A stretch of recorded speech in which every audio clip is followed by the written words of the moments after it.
Hey everyone, Kim here with Abundant Life Tarot.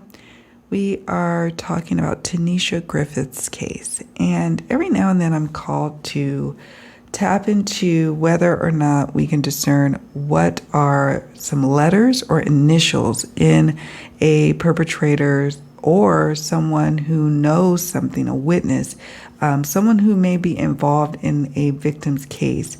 And we can use the tarot cards for that purpose, okay? So what I did was I looked back at the detailed tarot and oracle reading that I published on April 13th. And in this spread, to the question of who may have been ultimately responsible, the main perpetrator, we got the Page of Swords. Pages are associated with the letters U and or V. So that could mean that U and or V could be in this perpetrator's name, the main person who is responsible for orchestrating this whole thing. They could have it in the spelling of their first, middle, or last names, or it could be their initials, okay? So, or it could be one or the other letters. U or V is a part of in their names or their initials.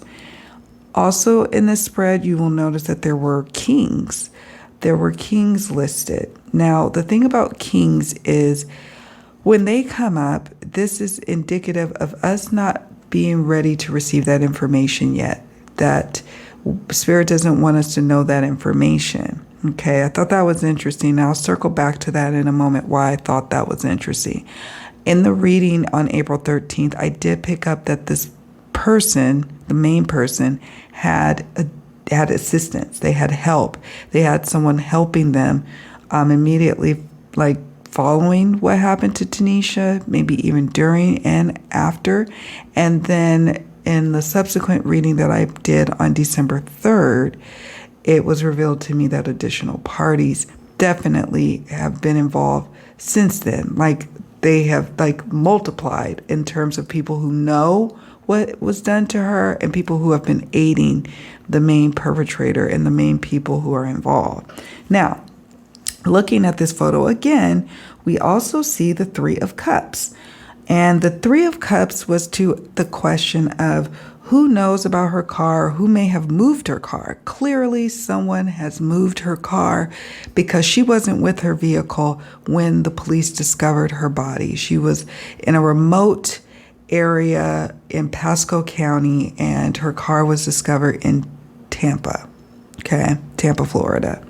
Now, the Three of Cups, or the threes, represents the letters E and F. So again, this person could either have the letters E and F as their initials or part of their initials, or in the spellings, like prominently in their names, okay?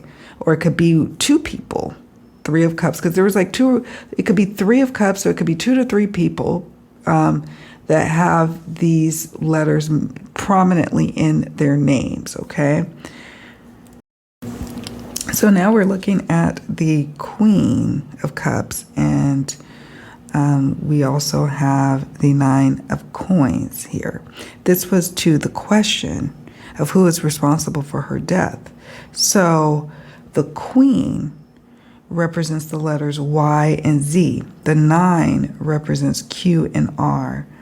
And this tells me a couple of things, that not only could these letters be in the people in the know, witnesses, or people who aided and abetted after the fact, or who have protected or covered up for some main perpetrators in this case.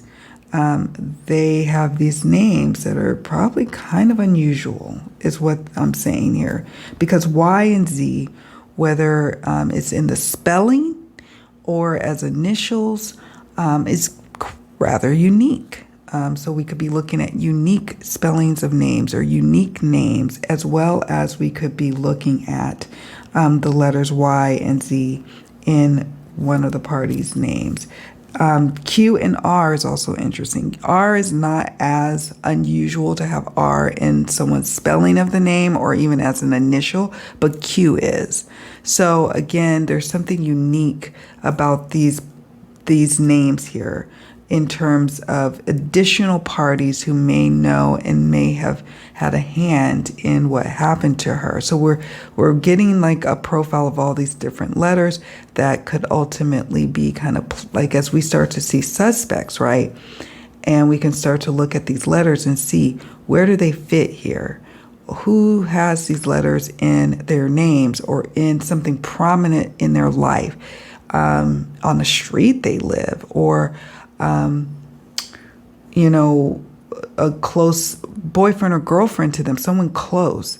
It's something about, though, the names, the name of a street, or usually the name of the persons who are responsible. So I just wanted to touch on that. You can definitely use tarot to pinpoint letters or initials. And I don't know if a lot of people do that or play around with that aspect of working with the cards, but I do from time to time, only when I'm intuitively called to. But I was intuitively called to take a look at her case and pull some of the letters. So I can refer back to this video should the time come that we finally get some persons of interest named or suspects named in Teneisha's case.